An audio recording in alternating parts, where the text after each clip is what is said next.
that we saw in the first picture pictured next to Erica Kirk's parents. How can he be in the military and be an open Satanist? They don't care, bro. Look at Jack Parsons. Now, if this seems a little bit too out there for you, I'm going to leave you with this clip where Michael Aquino will explain everything himself. Give it a listen. Aquino and his wife, you are a lieutenant colonel in the United States Army. Correct. Now, and how does the Army feel about you being head of the Temple of Set? The Army has known about my religion for the entire span of my Army career, which began in 1968. And there was a reasonable amount of curiosity, as there has been all the way along, with what exactly is this strange and unusual thing. And I've talked about it in much the same way that I've talked here today on your show about it. And other than that, the Army has paid very little attention to it. So you just go about your Army duties and it's fine and Okay, yeah. There are some out there internet theories that claim that J.D. Vance and Erica Kirk are both secret children of Michael Aquino. Now, maybe this is a coincidence, but me personally, I don't believe in such things. It's all getting a bit far-fetched now, mate. Come on, bro. They're identical. The strangest part isn't Charlie Kirk. It isn't even TPUSA. The strangest part is the lineage behind it.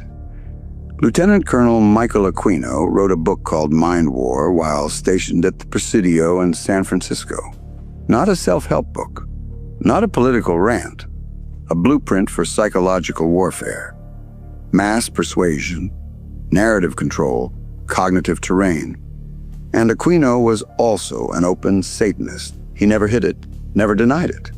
Now here's the part people skip past. Aquino didn't write Mind War alone. His collaborative with retired Major General Paul E. Vallely. Fast forward. Vallely sits on the board at Turning Point USA. So take a step back. Strip away the merch, the slogans, the crowd noise. What is TPUSA actually doing? It's not just debating ideas. It's persuasion at scale, changing minds, moving groups, steering perception.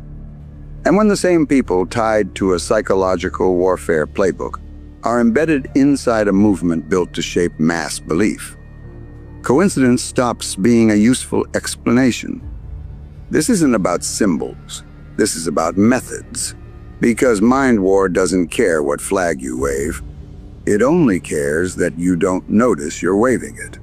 To me, I think he was a very high-ranking, powerful guy. Like I said, he was high up in the military, but it seems like he was running all these dark programs, like almost all these satanic panics, allegedly, where kids were being abused. His name comes up. And it was also alleged he was involved in Project Monarch, which is after MK ended, which MK is 100% proven because they found the financial records where they were like torturing, abusing people for mind control. It was mind control operations. And it believed he was also, it appears to me and lots of other people, that Aquino was also tied into this. I think we're going to have to rouse a bit here, mate. Trust me, bro. It's all about ancient bloodlines.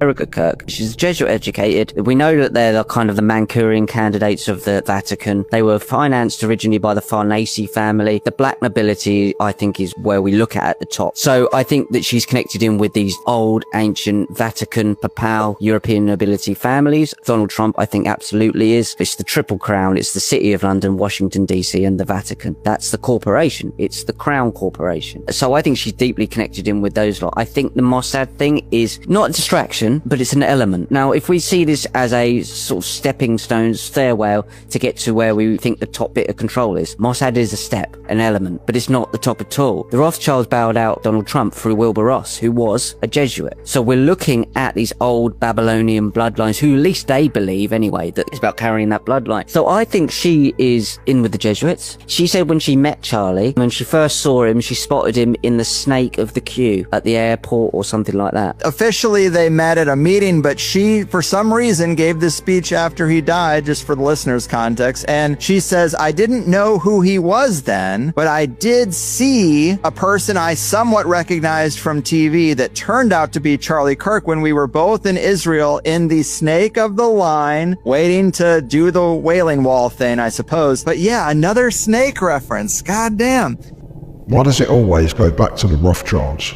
Because they rule the world, bro. The British royal family has been flat-lie royal since 1840. Explain that. Flat-lie royal means illegitimate, not allowed on the throne.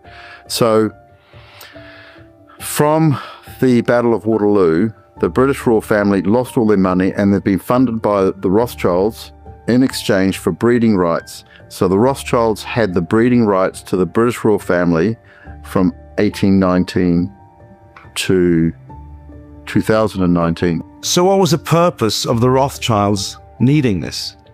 The British royal family were virtually bankrupt from 1815. So the Rothschilds funded the British royal family in exchange for the Rothschilds breeding the royals. So the whole British royal family are Rothschild Batards. And Batard is the royal name for bastard. So what I did in my legal documents is I exposed King George V of England as being sired by Tsar Alexander III of Russia, and I exposed Queen Elizabeth II as sired by artificial insemination by Winston Churchill, who was actually the illegitimate son of King Edward VII. I told you, bro. It always goes back to the Rothschilds. But we'll have to save that for next time.